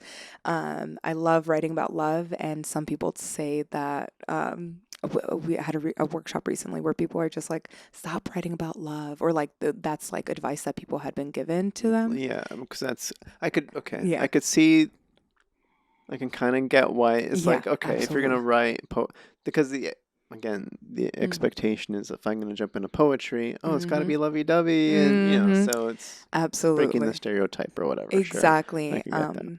But love is fun to write about, and love is what I love about writing about love is that is so many different emotions in love. Love is heartbreak. Love is serendipities. Love is like tender and kind. Love is scary. So I think love can't be overwritten because there's just so many ways to describe love. And it's so universal. Yeah. Absolutely. Like, come on. You have to. You have to. Yeah. So there's my section about love, and then the of section was like the weirdest one that I had to like come up with. Cool. Because it's just like, what do I write about of? And I basically ended up taking the of section and writing about like self poems about myself, about my own journey. So I have poems in there describing my queerness. I have poems in there describing some past traumas that I've been through and how I've fought through them. I have poems in there about how I feel about kind of like social justice in the world right now. So it's a poem about little parts of myself. And then I have Seda, silk, that I dedicated to my family. So it's all poems about my family. So yeah. I love it. No, that sounds super cool. Yeah. And okay, so the process, getting to the logistical element, being your coordinator yourself, getting this thing done. You said it was a goal initially. You started developing the manuscript in 2015, but then once you started actually compiling that and putting it into a book form, I don't know, just out of curiosity, how much time from jumping into actually creating the book to its release? I decided fall-ish of 2020 that I wanted to release this book. So the ideation of the book started in like fall of 2020. Not only did I start looking at my poems till winter of 2020, and I released the book spring of 2021. Dang, that's a pretty quick turnaround. Tight deadline. That's fast. I was expecting a year at least. No, I mean, I specifically wanted to release this book on my 26th birthday. Okay. Because it felt like a good deadline for me, and it felt like a good kind of like I don't know how to describe it, but it was like a marker. 100%. Yeah. So I felt like I needed to release it by my birthday, which I did, and that's why the deadline was so tight. April seems so far away in the beginning of the year until it's 4 months in and you're in April. Yeah, that time could fly. Yeah. No, that makes perfect sense to me because I can bring it back to me really quick. Absolutely. I was thinking about how, again, when I first moved to Los Angeles, I was 29, and the first year goal was to make my first movie. Yeah. So it was important to me to at least get it in the can. Yes. I knew that it'd be near impossible to shoot and edit and get it. Like, that's not going to happen, but at least I can have a movie shot and directed by the time I turn 30. There you go. So I had September of 2019 was kind of my self-imposed. And something about just the self-age of the, that's just, aside from like the New Year's recounting of the years, like the individualistic things. So setting it as your birthday. No, very, makes it's like total sense. I accomplished this before I turned this. Got old, got old. But yeah, no, I agree. It was very personal to me, so it made sense for me to release it on a very personal date, like my birthday. Oh, that's awesome. That's awesome. Great. Just going through here. Absolutely. Let's see. All right.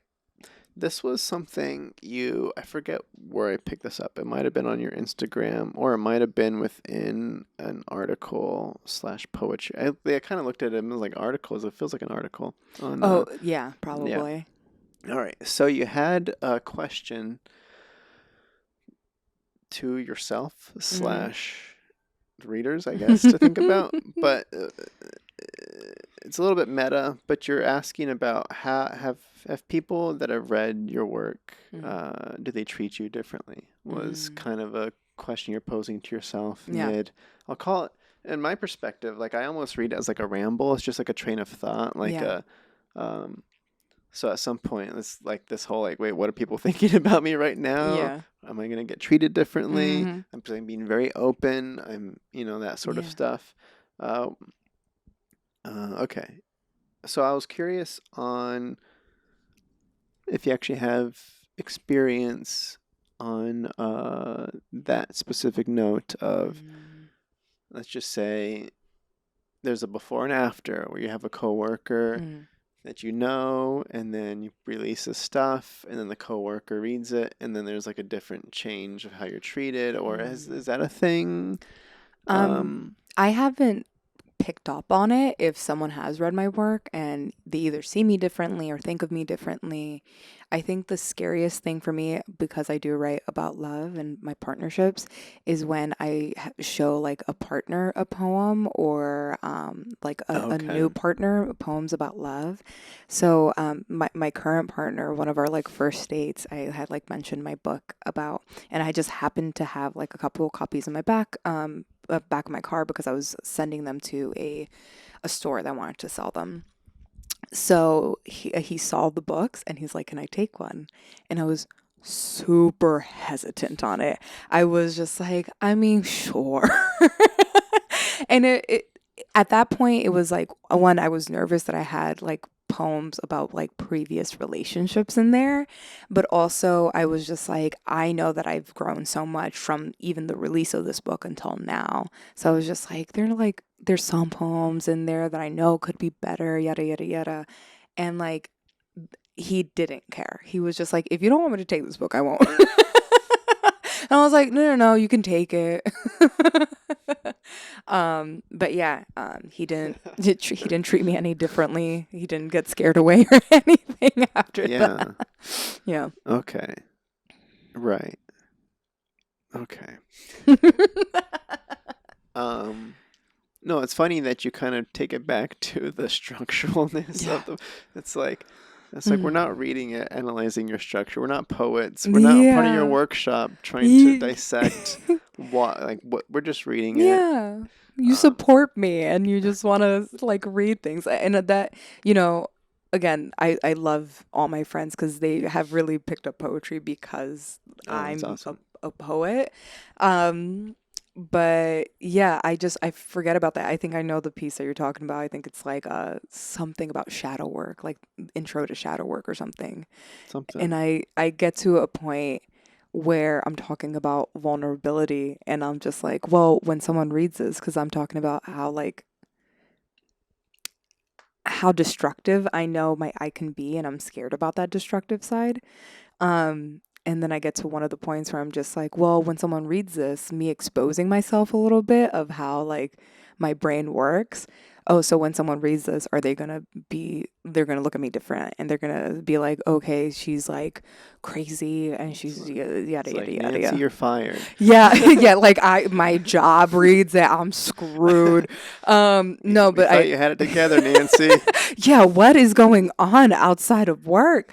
No, but I think that's where my mind goes a lot, where I'm just like, if I expose the ugly parts of myself, because I think as someone that enjoys having control in her life and has had to learn to let that go quite a bit, I get scared when I'm just like, what happens when I am not this polished person that you fell in love with? Like, what happens there? Are you still going to stay? Are you going to leave? And I always feel like they're going to leave. And I've been proven time and time again with really close friends of mine that like, hey, we don't care if you have like bad times. We love you regardless. 100%. And I'm like, oh, okay. and then we go back and cry about that. Yeah, I'm going to absolutely sob about this. No, it's amazing. Yeah, because I think about, at the end of the day, it's the classic thing of just the being more open with thyself and putting it out there, especially in a creative, poetic, experienced wordsmith way. I'll say it is. It's very effective in. It's just the relatability factor again. Is like, I feel like everybody, in some capacity or another, can relate to the circumstances that are being described on like the overanalysis, the fear of rejection, the like, if I show who I really am, and then at the end of the day too, and this is I'm sure, or maybe it's like you mentioned, the close friends are still here regardless of. You showing yourself solidifies your circle. Absolutely. So the more you hold yourself back, probably the less you know about who's around you. Absolutely. And I think what I've found out throughout the years of like letting those walls down and not feeling like I have to be this strong person all the time, that I don't have to be this polished person. It's okay to be messy. And if anything, people like you when you're a little messier because you're just like, oh, this person isn't perfect. They're real.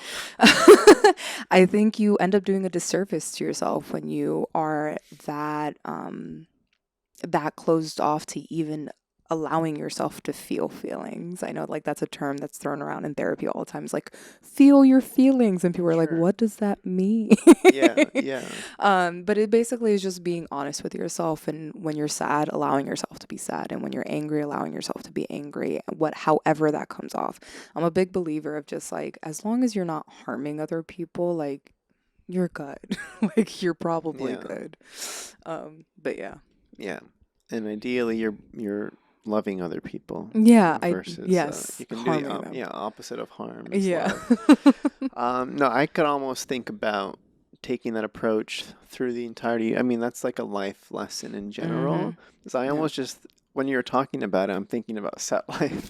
Yeah, absolutely. Absolutely. So, like being a director, for instance, um, it's it a team could lose faith in a leader when they aren't revealing that they're actually having a tough time getting through it. It's like we know you're struggling to communicate this, and instead of lashing out that we don't understand or whatever, just explain, guys, I could use some assistance. Yeah. This is what I'm trying to get through. Whatever, just Absolutely.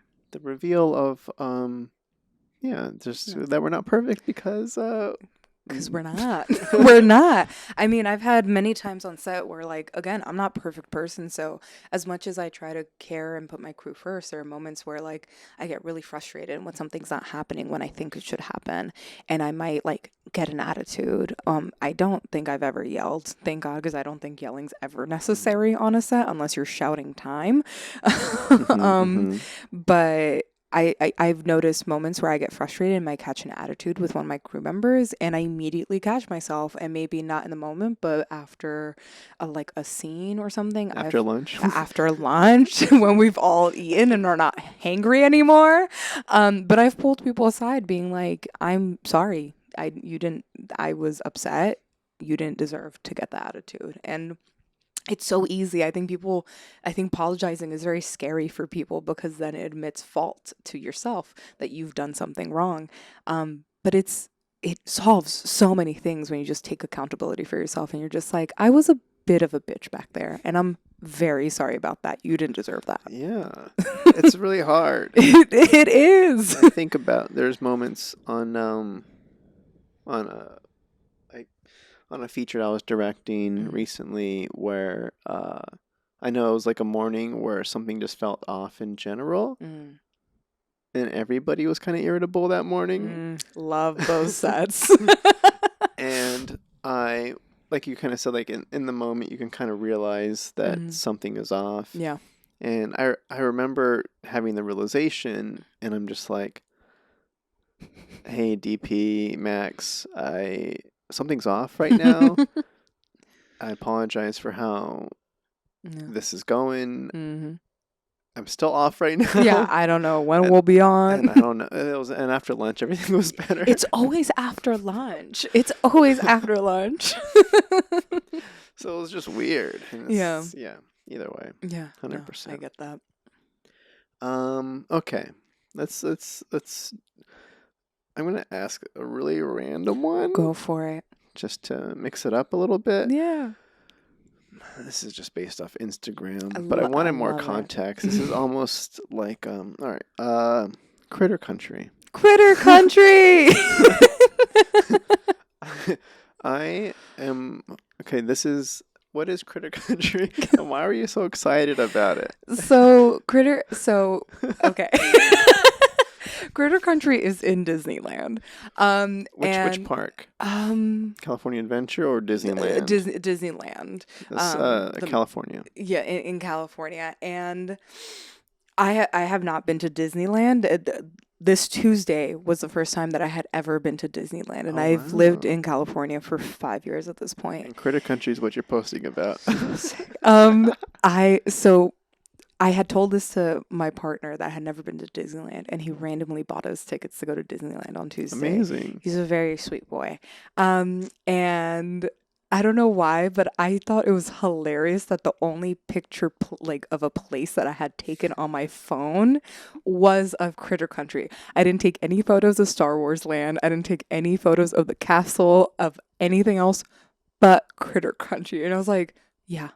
This is great. My partner is like from Texas and loves like climbing shit and is like very like roughhousey. And I was just like, these two photos make sense. Critter Country and the back of his head. We love to see it. Yeah. Okay, so it wasn't necessarily that Critter Country was the highlight of the day. I mean, I went canoeing in Critter Country and it was great. Okay, so it was just me trying to be a comedian. Gotcha. I couldn't tell if it was a joke or because my assumption is that you had been to Disneyland before already. No. Maybe I didn't read the post at all. No, that's okay. It literally said, "Can't believe I went to Critter Country today." I think it was literally the caption. Okay, that was a joke. Yeah, Yeah, that's yeah. why I was confused. No, you're good. Because it doesn't even seem like it's based on any sort of specific IP. Like I'm really No, I could literally post that and people would think that's an actual amusement park, I like thought it just maybe by it itself. was. I googled it. I googled it and I'm like, Yeah. where's Critter Country? Where is? I want there to be now a solely Critter Country amusement park, like near Knott's Berry Farms or something. Yeah, they have canoeing. Yeah, And critters and turkey legs or something. I don't know. Okay. All right. Wow. All right. Well, that was that. Yeah, a Critter Country. Yeah, because I mean, I want to go back to Disneyland soon, and I was debating between which park to go, but you didn't have the choice. The tickets were purchased. Yes. You showed up. Yeah. And either way, it was going to be a brand new experience because you Yeah. had neither been to either side. Exactly. I mean, It's probably the better side to go on. oh, Anyway. absolutely. As someone that like enjoys Disney but isn't like a Disney fanatic, I really loved that part of Disney because of Star Wars Land. We went on like a gloomier day, and it like they had just designed this part of the park so well that when it looked gloomy, it looked like we were potentially in a scene of Star Wars. Yeah. And it was great. Everyone was in character. The rides that are there, amazing. I've heard good things. I suggest it. I also suggest getting the Genie Pass, which is like their Fast Pass. It's worth it. It's the new Fast Pass? It's the new Fast Pass, and hate it's it. I know, but it's so worth it because you put yourself down like as a wait list, and they'll tell you to come to the ride between this time That's and that how time. the Fast Pass used to be. Okay. I have no I heard about that. experience. They got rid of the Fast Pass, and then got and it. now it's paid. You have to pay for it now. Before it was free. Oh, okay. So yeah, I guess that sucks. If it was free before, that absolutely does suck. But get the Genie Pass. It's But much buy better. buy the Genie Pass. It's worth it. Well, yeah, it makes sense because initially, yeah, no, I get it. Anyway, I don't have to analyze Disneyland's. I mean, everything costs so much money. We brought our like own really large smart waters in, and I had like made us sandwiches. And we probably saved at least $40 or $50 on food and water just because of that. Okay, noted. Noted. I Yeah. know I want to get soft serve ice cream. Dole Whip is the most amazing thing in the world. Oh, they have a loaded Dole Whip, and I got raspberry and mango. It's so good. Loaded makes it what? Well, loaded, so you get the swirl, and then you get Syrup? you get the tahine and chamoy and everything. It's like have you ever gotten fruit cups from like a street cart out in LA where they put like this red sauce type of thing? It's that, but with soft serve, and it's amazing. Gotcha. That sounds great. It's great. I'll get two. I'll have two, please. Okay, great. Yeah, we just end on Dole Whip. And that's the Chanel. Okay, now I want to jump back into a more, that's not topical, for instance, but I am curious to get your take because this is a descriptor of yourself on your Instagram. Oh, fun. And I was curious. Okay, I don't know what you know about my background. I am based off the DNA scans. I am 1/3 like Native American, and then 2/3 Hispanic, Spanish descent, and I call myself Hispanic. You describe yourself on your Instagram as Latinx. I remember I watched this news show. You're pretty familiar to Philip DeFranco on YouTube. Yeah. I've been watching him for a billion years. Yeah. One of his stories at one point, he was talking about the article that some study from some university did some national polling on the Latin Hispanic community population. Yeah. And found like on what the thoughts were on the Latinx. Are you familiar with this? Oh, story? yeah, like whether they like the X or not. Yeah, the actual Latin people. Yeah, yeah. And most of them hate it. Yeah, 71% self describe as Hispanic. And I was like, okay, that's where I sit. 17% Latino. 9% something else. I don't know what that means. Something else. What is something else? I have no idea what something else could be. Like Chicano. Yeah, maybe. That makes sense. That would make sense. 1% no answer. 2% Latinx. And there was responses on actually it's offensive. Like there's actually a negative effect thought. Interesting. On like the classic, like, we didn't decide, like we didn't ask for this. Yeah. But being that you put it, like, how do you feel about the? I mean, like, The I don't put my yeah. How does the? Yeah. How do you? I mean, labels are dumb. I'm gonna start off with that. Labels are so dumb. For sure. You know, it's the reason I identify as queer because it's the most comfortable LGBTQ label I'm comfortable with. You know, if you want to break it down, I'm pansexual and I am a cisgendered woman. But I don't care what you call me. You can try to call me he offensively, and I just won't care. I really could not care less because at the end of the day, I know who I am and what I'm comfortable with. And I kind of, the reason I put Latinx is for the non-binariness of it, you know. Again, I could put Latina and not care just equally as much. I could put Latino and not care equally as much. So I think I pick and choose my battles. Sure. And I've seen those arguments where people are heated, like so mad about the X in Latinx. Okay. And a part of me is just like, I feel the same way when people get really mad when people identify themselves as they, them. I'm just like, well, how does that affect you if that's how they choose to identify? Why are you so mad about this? Right? I don't understand the anger behind it. Truly, I don't. Right. Yes. No, most definitely. People, for some reason, want to offer some sort of control over how of others people. It's the insecurities in themselves. It's always a projection of their own insecurity. It's not even in a And I think I could be very wrong about this, so don't quote me as facts here, but I think Latinx has been around. Like, it's not just a new age 2020 thing. Like, it has been an identifier around since, like, probably the 80s or 90s. Like I said, don't quote me. This is off memory. But it's like, it's an identifier that's been around. People just don't like it. That reminds me of nephew and niece. You know the term for the one in the middle? The non-gender describing sibling, not the. No, it's because sobrinos. The child. Oh, I mean in English. Oh, in English. The child of a sibling. Jeez, the child of a brother or sister. Yeah, there's a word for that. Yeah, that's not niece or nephew. It's a nibbling. It's a nibbling. Oh my god, that's so sweet. I love that. And if you can go like on, I forget which site, you can like search words and see the historical tracking of usage. Like it's how you describe the Latinx thing is. It's been in the zeitgeist since like the 70s or 60s or something. Yeah. But if you look at the trends, it like spiked just like 7 years ago. Exactly. Or something. Oh, I'm gonna be using nibblings. So I'm an aunt to like 7 kids, and they're gonna hate me for it. Oh, my nibblings! No, it feels like niblets. Like I don't know.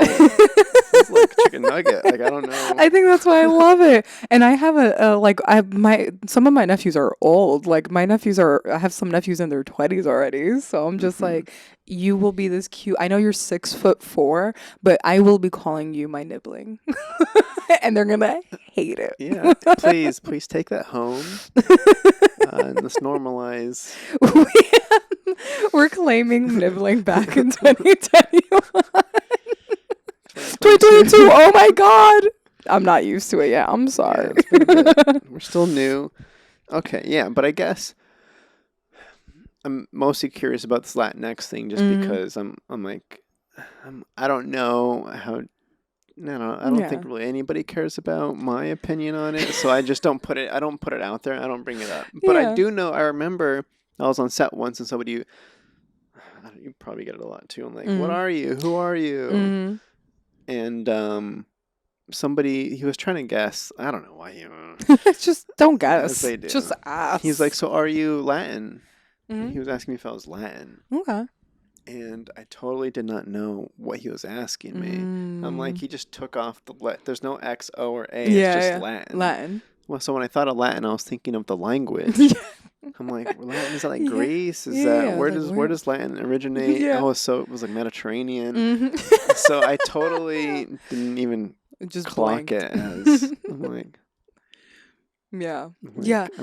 I think again, this is why, like, I don't really care about labels, because I've been so fluid with what I've identified myself ethnic-wise to. For a very long time, I, like, named myself or labeled myself Hispanic. And then I had friends that were, like, Hispanic or, like, people from Spain, pretty much. Like, that's... again, don't quote me on anything, but this is, like, what I remember the conversation. And they're like, you would probably be Latin because you're from Spanish-speaking countries, but you're not from, like, you're parents aren't from Spain. I was like, all right, I like this better anyways. I will call myself Latin moving forward. It rolls off the tongue better when you speak it in Spanish. Was this another Latin person helping you? This was a Hispanic person telling me.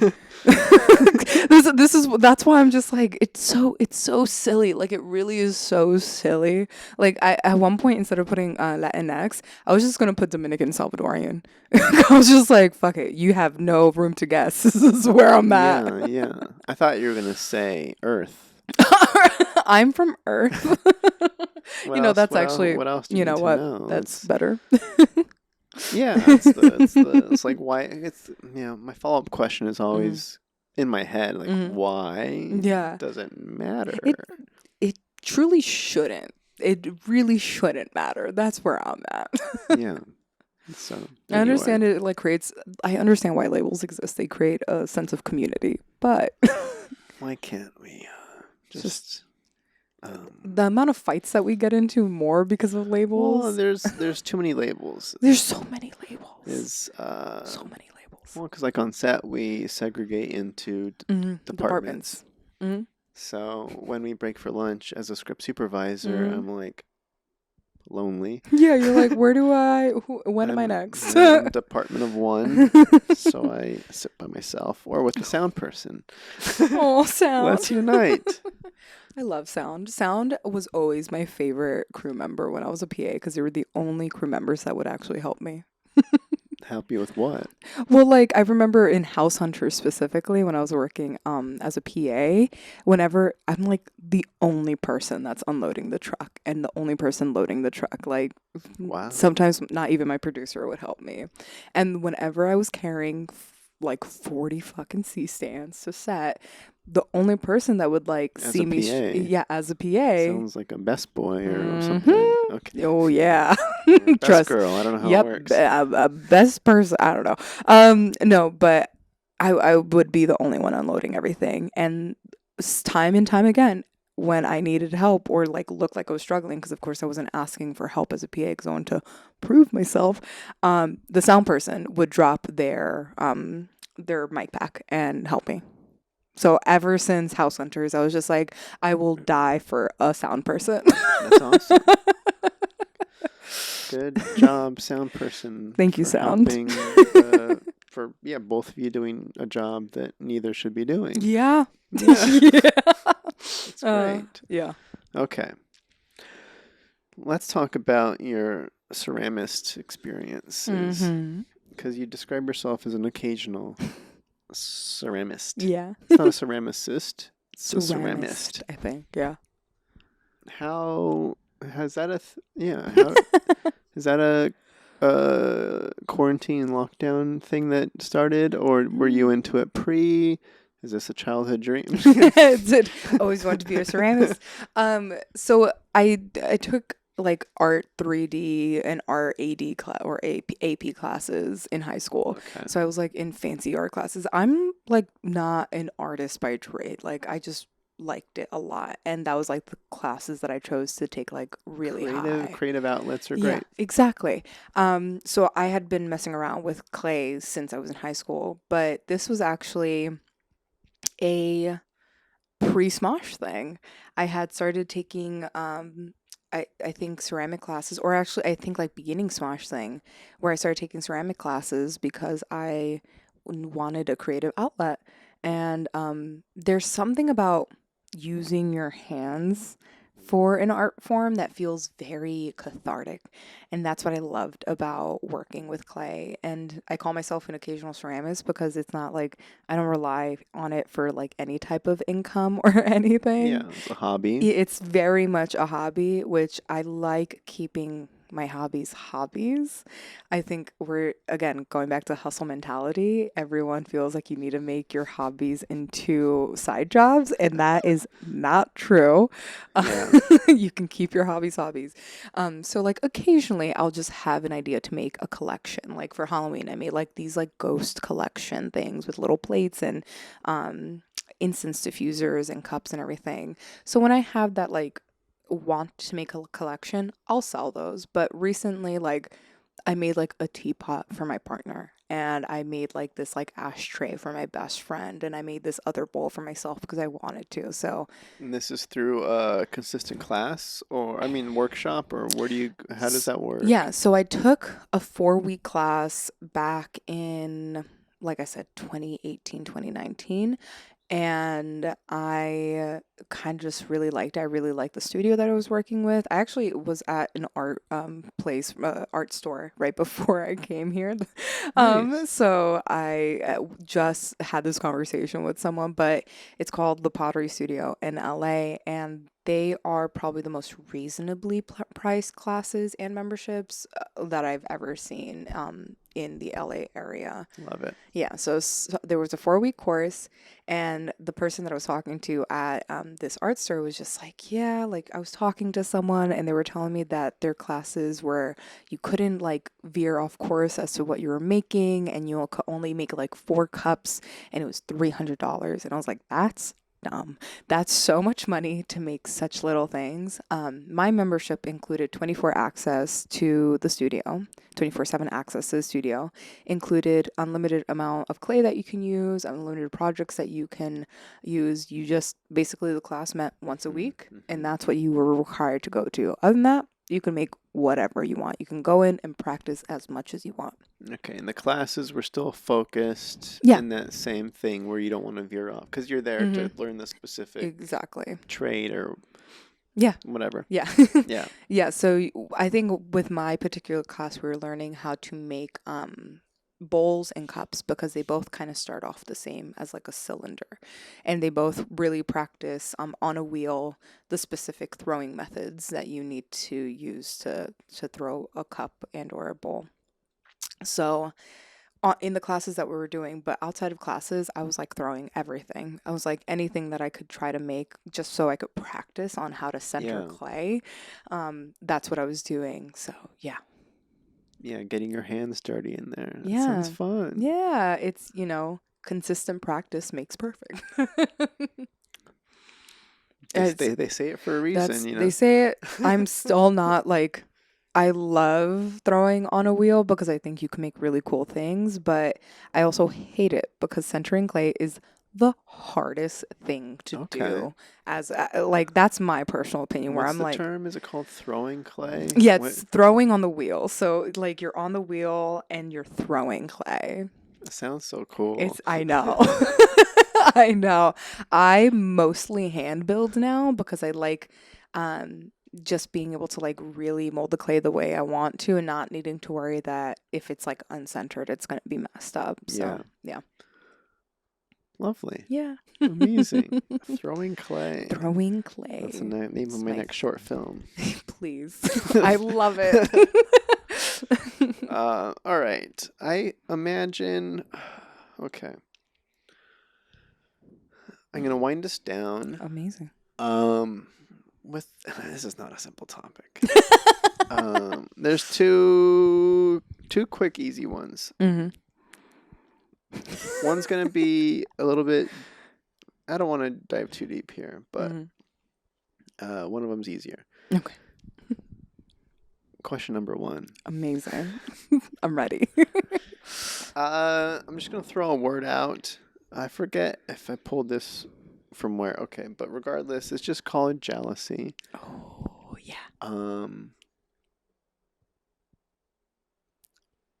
What does that make you think of? What does it make you feel? Yeah, in terms of feeling it, not feeling it.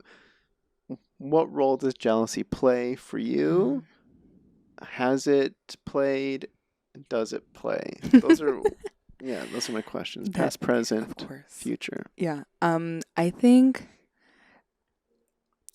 I don't believe there's any bad or good emotions. I just think it's your reactions. And I think for a long time, same thing with anger. I didn't like expressing my jealousy or anything because I was just like, that's gonna make me seem like a insecure, like bad person. So in the past, I think I related jealousy with insecurity quite a bit.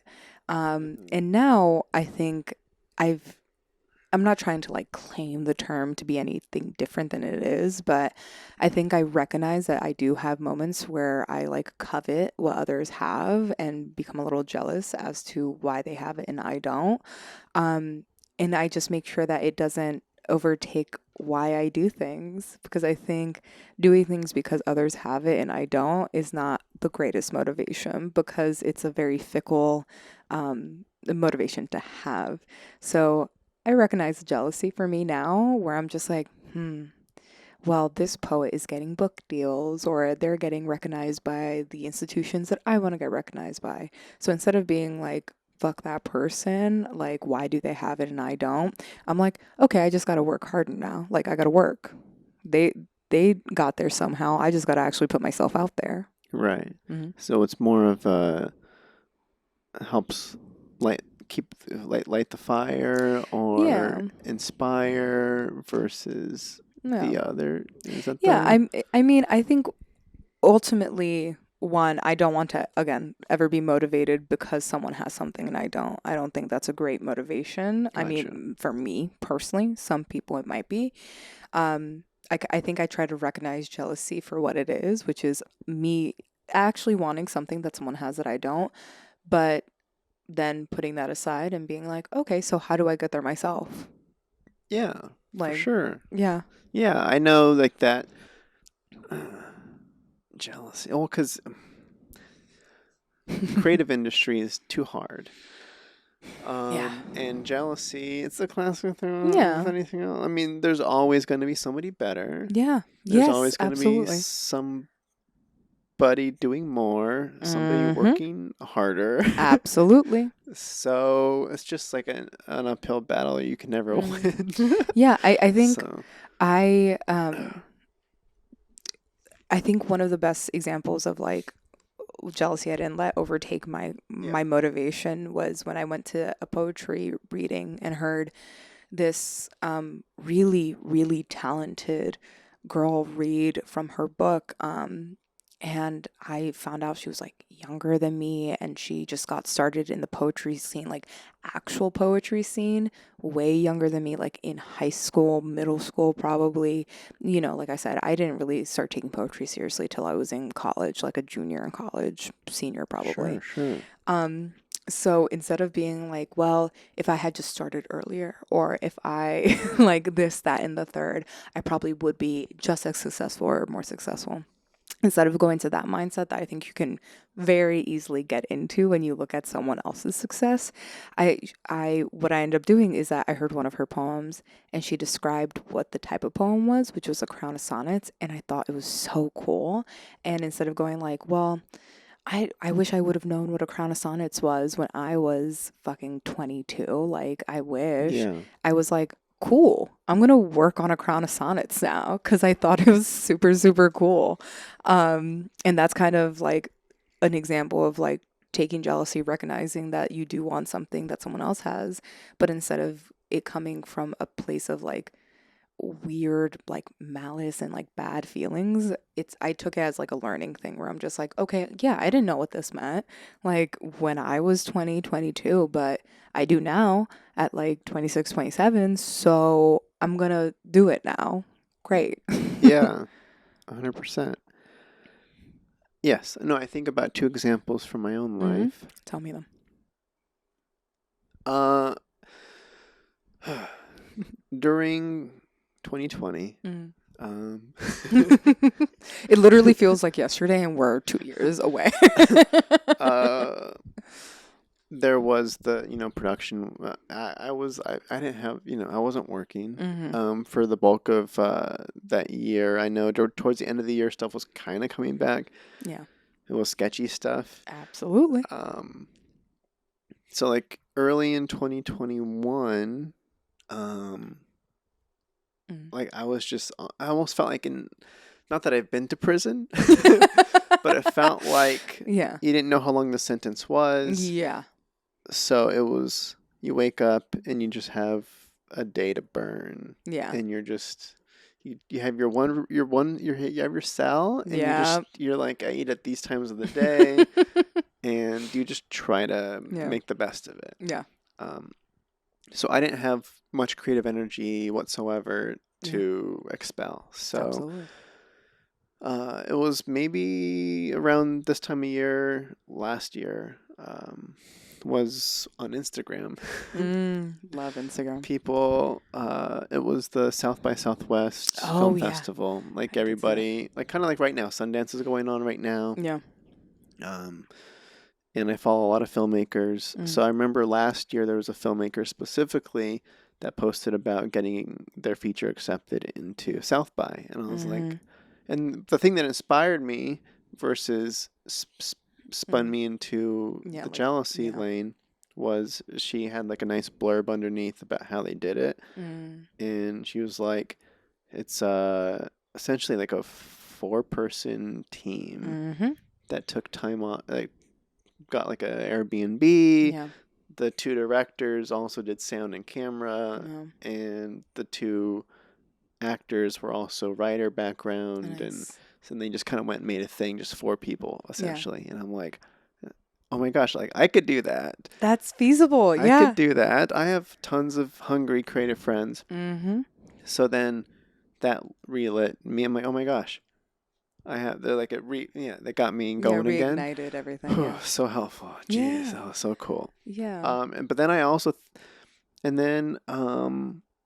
thinking about the starting younger thing, like I kind of joked about moving. I moved here at 29, and I didn't really discover like script supervising until, I didn't start working as a script supervisor until I moved here. Yeah. Like I discovered it the year before. I took a workshop for it, and I had been like making stuff in Reno. Super just learn as you go kind of thing. So then when I think about, like, I'll have a director on the podcast that's 20 years old that knew she wanted to be a director since she was 11. Yeah. I have no idea what I'm going to do now. Like, I'm just going with the flow. So for sure. For people that keep with it. So no, I just think it's awesome, and it's just like cool. It's awesome that you kind of knew what you wanted to do. Yeah. Well, and if anything, I just want to support you, and I think you're doing cool stuff, and I wish, in a way, that I knew. But then I flip it in my head too. We're like, well, I did five years of engineering degree, and then I did this other experience, and just aging in general life is an experience. Yeah, crazy. So there's other pluses you can flip on. Where you are, and what you bring. Yeah, and I that's kind of where I'm at now. After I quit production, I transitioned to this creative recruiter career. So basically, I work for a staffing agency, and I hire creative employees. I just hired like 2 people yesterday, and it was really cool. But it's something that, like, the reason I've been so successful in it, and I've only been doing this for 6 months, 5 to 6 months. The reason I'm so successful is because I have 10 years of creative background. So I know when someone is asking for a graphic designer, what to look for. I know when someone's asking for a post-production manager, I know what they're looking for. When they're looking for a producer, I know what they're looking for. So yeah, like it's a career path. I don't know where it's gonna take me. I don't know what. I think people have been asking me, they're like, oh, what's like your goal in recruiting? I'm like, I don't know. I didn't know this was a job till like a year ago and I just got into it. Um, all I know is that it has given me so much stability in my life. It's given me mental health. It's given me time to be creative again. I like write every weekend. I edit every weekend. I have goals to submit to places now because I have the time to do it and the space to do it now. And on top of it, it has this innate goal where I get to help people. And I think that's always been a common goal of any job I've wanted to do is to help people. So when I get to call someone and say, hey, they loved your interview, you got the job, and they're really excited and thankful that I helped them through the process, that feels fulfilling to me. So, yeah, I don't know where it's taking me. All I know is that right now it's where I need to be. I thought I felt an earthquake. Sorry.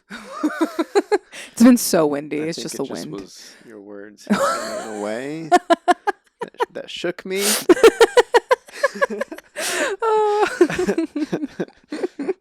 Oh.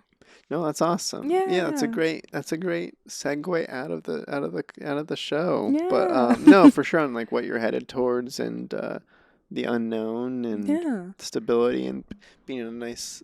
Because you were kind of joking that, half joking that 2021 was crazy, and that's kind of a part of why we weren't able to solidify something because it was just. Stuff was flying everywhere. Yeah, it was either I was okay that day and I wasn't okay the next day and I couldn't see people. Like I said, it was one of the hardest years for depression. And I didn't get out of it till like literally like early mid-fall. Mm-hmm. So it was like my entire spring and summer was just me in a really bad place. And then when I started getting back to being a person, like just being a human being, I needed time to like become stable again. And again, like I said, 5 to 6 months later, I'm at a place where I can take on more things because it feels safe. And I'm not going to put myself in a place where I'm going to break again so hard like I broke. Yes. Lessons learned. Lessons learned. Take care of yourself. It's super important. For sure. Great. No, 100%. Love it. Okay. I'm just a Hallmark card. It's fine. No, it's amazing. All right. So last question is for people that want to, follow the Nancy journey. Where's the best place to keep up? I think Instagram is where I post the most professional updates, whether it be about my poetry or any ceramics that I'm doing, or just if you want to see me dance silly, because I do that a lot where I'm just dancing on my Instagram. If you want to dance with me, my Instagram is Nancy A Z as in zebra, C as in cat. I have to do that all the time because once I say Nancy AZC, everyone's like, I missed those 2 last letters. Okay, great. But yeah, mainly Instagram. If you somehow find your way to my TikTok, it's there too. Yeah, good luck there. I thought you were going to mention the Twitter too. I don't know what goes on Twitter. Oh, yeah. No, again, the most professional updates is Instagram, TikTok. Yeah. I just shit post a lot. I'm just like, I'm here for the ride. I don't know what I'm doing. Love. Yeah. Sweet. Yeah. I guess that's it. All right. Thanks for listening and bye-bye. Thank you. Bye.